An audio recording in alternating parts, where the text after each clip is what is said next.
కుమారుడు దావీదు. దేవుడికి దావీదు అంటే చాలా ఇష్టం. దేవుడికి దావీదు ప్రియ బిడ్డ. అయితే దావీదు గొర్రెలు కాచుకుంటూ ఉండేవాడు. అయితే దావీదు ఒక రోజు గొర్రెలు కాచుతుండగా ఒక సింహం వస్తుంది. అప్పుడు అన్ని గొర్రెలు పారిపోతున్నాయి. అప్పుడు ఒక గొర్రె మాత్రం పారిపోదు. అప్పుడు దావీదు పరిగెట్టుకుంటూ వచ్చి ఆ గొర్రెను ఇచ్చుకొని పెద్ద రాయి పైకి వెళ్తాడు. అప్పుడు సింహం దావీదు పైకి దూకినప్పుడు దావీదు గొర్రెలు కాచుకునే కర్రతో పైకి లేపి కింద వేస్తాడు. అప్పుడు సింహం చచ్చిపోతుంది. అప్పుడు తన అన్న ఏలీయాబు వచ్చి, నీ నుండి మరొక గొర్రె వెళ్ళిపోయిందా దావీదు అంటాడు. అప్పుడు దావీదు ఏలీయాబును చూడాల్సింది, ఆ సింహం ఎక్కడి నుండి వచ్చింది, నేను దాన్ని చంపేశాను అంటాడు. అప్పుడు ఏలీయాబు, నీ కథలు వినే సమయం నాకు లేదు, నాన్న పిలుస్తున్నాడు రా అంటాడు. అప్పుడు దావీదు తన నాన్న దగ్గరికి వెళ్ళినప్పుడు ప్రవక్త సమూయేలు ఉంటాడు. అప్పుడు అక్కడికి వెళ్తున్నప్పుడు తన నాన్న, నేను చూసి తిని కాదు, తిని బాలుడు, నా పెద్ద కుమారుడు ఏలీయాబు అంటాడు. అప్పుడు సమూయేలు కాదు అని పైకి లెగిచి దావీదు పైన చెయ్యి వేసి, దావీదు నిన్ను ఇశ్రాయేలు సైన్యానికి రాజుగా ఎన్నుకున్నాడు అంటాడు. అప్పుడు దావీదుని మోకరించమని తైలము కొమ్ము తీసుకుని తనని అభిషేకిస్తాడు. అప్పుడు దేవుడి ఆత్మ తన పైకి వెళ్తుంది. అప్పుడు ఒక రోజు తన అన్నకి ఆహారం తీసుకుని వెళ్ళినప్పుడు ఫిలిష్తీయుల సైన్యం వారు ఇశ్రాయేలు సైన్యం వారు ఎదురెదుట ఉంటారు. అప్పుడు ఫిలిష్తీయుల సైన్యం వారిలో ఒకడు, నాతో ఎవరైనా పోరాడుతారా అంటాడు. అప్పుడు ఏలీయాబు, నువ్వేం అంత బలంగా లేవు, నేను ఒక్క దెబ్బతో చంపేస్తాను అంటాడు.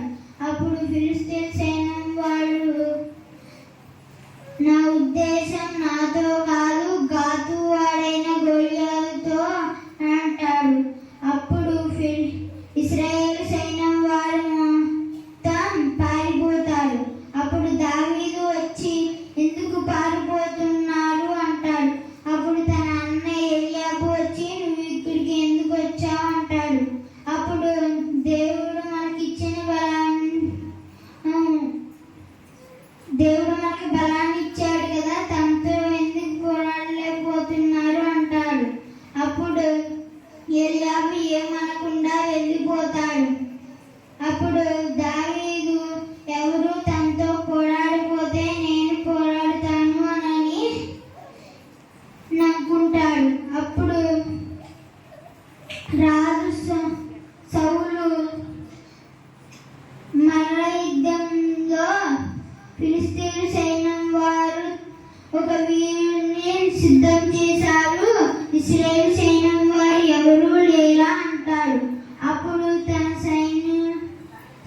సైన్యాధిపతులు వచ్చి, ఒకడు ఉన్నాడు, తను కూడా చూడే, గొర్రెల మధ్యన దావీదు అంటాడు. అప్పుడు సౌలు, తనతో మాట్లాడే సమయం లేదు, పక్కకి తీసుకువెళ్ళండి అంటాడు. అప్పుడు దావీదు, నేను పోరాడుతాను అంటాడు. అప్పుడు నువ్వేం చేయగలవు అంటాడు.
అప్పుడు దావీదు గొల్లియాతుతో, నువ్వు కత్తి, ఈటె మరియు బల్లంతో నా మీదకు వస్తున్నావు, నేనైతే నా యెహోవా పేరిట నీ మీదకు వస్తున్నాను అంటాడు. అప్పుడు గొల్లియాతు దావీదు పైకి వచ్చిన పరిగెట్టుకుంటూ వస్తాడు. అప్పుడు దావీదు తన ఒడిసెల సంచి చూసినప్పుడు లేదు. అప్పుడు చూడగా దావీదుకి గొల్లియాతు మధ్యలో ఉంటుంది. అప్పుడు దావీదు కూడా పరిగెట్టుకుంటూ వెళ్ళి పైకి దూకి జారుకుంటూ వెళ్ళి ఆ సంచి తీసుకుని 5 ఒడిసెల రాయితో ఒక్క ఒడిసెల రాయి తీసుకొని తన ఒడిసెల్లో ఎట్టుకొని తిప్పి తిప్పి కొడతాడు. అప్పుడు గొల్లియాతు నుదుటి మీద తగులుతుంది. అప్పుడు గొల్లియాతు అటు ఇటు తిరుగుతాడు. అప్పుడు దేవుడు వచ్చి దావీదు గొల్లియాతు వెనకాల కొడతాడు. అప్పుడు గొల్లియాతు బోరున పడతాడు. అప్పుడు ఫిలిష్తీయుల సైన్యం వారు మొత్తం పారిపోతారు. అప్పుడు ఇశ్రాయేలు సైన్యం వారు దావీదుని ఎత్తుకొని ఊరేగిస్తాడు. దీని వలన మనం కూడా ఈ దేవుడు